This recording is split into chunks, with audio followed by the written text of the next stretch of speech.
সিনেমার পর্দায় অন্যায়ের বিরুদ্ধে লড়াই করে কোটি ভক্তের নায়ক হয়েছেন তিনি। এবার সেই লড়াই বাস্তবের আদালতে। এমন এক রায়ের বিরুদ্ধে দাঁড়ালেন সাবেক সুপারস্টার।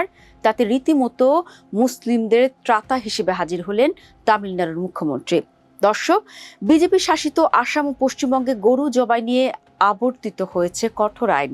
সবশেষ কোরবানিতে আইনের মার প্যাচে গরু কোরবানিই করতে পারেননি রাজ্য দুটির মুসলিমরা। একই সঙ্গে এর সঙ্গে গরু ও কোরবানি ইস্যুতে দেশ জুড়ে রাজনৈতিক বিতর্ক তো আছেই। ঠিক এমন সময়ে মাদ্রাজ হাইকোর্টের রায়ের বিরুদ্ধে আইনি লড়াই নেমে সম্পূর্ণ ভিন্ন বার্তা দিল সুপারস্টার থালাপতি বিজয়ের তামিলনাড়ু সরকার।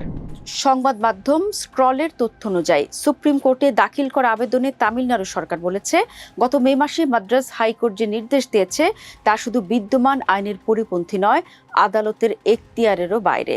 ঘটনার সুরে একটি জনস্বার্থ মামলা দিয়ে হিন্দুত্ববাদী সংগঠন হিন্দু মক্কল কাটচির সাধারণ সম্পাদক আদালতের কাছে আবেদন করেছিলেন ঈদুল আজহার সময় নির্ধারিত কসাইখানার বাইরে পশু জবাই বন্ধের নির্দেশ দেওয়া হোক। কিন্তু শুনানি শেষে আদালত শুধু সেই আবেদনই সীমাবদ্ধ থাকেননি, সরকারকে নির্দেশ দেন কোরবানির ঈদ হোক বা বছরের অন্য যে কোনো দিন কোথাও যেন গরু বা বাছুর জবাই না হয়। দর্শক, এই নির্দেশে এখন পুরো বিতর্কের কেন্দ্রবিন্দু। থালাপতি বিজয়ের সরকারের দাবি, আদালত এমন একটি নির্দেশ দিয়েছেন যা আবেদনকারী নিজেও চাননি। শুধু তাই নয়, এই নির্দেশ কার্যত পুরো রাজ্যে গরু জবাই নিষিদ্ধ করা শামিল।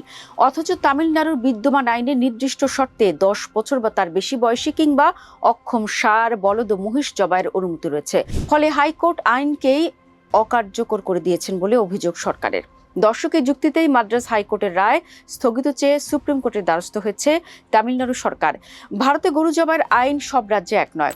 বিজেপি শাসিত আসামে 2021 সালের আসাম ক্যাটেল প্রিভেনশন অ্যাক্ট অনুযায়ী গরু জবাই ও গরুর মাংস বিক্রিতে কঠোর বিধিনিষেধ রয়েছে।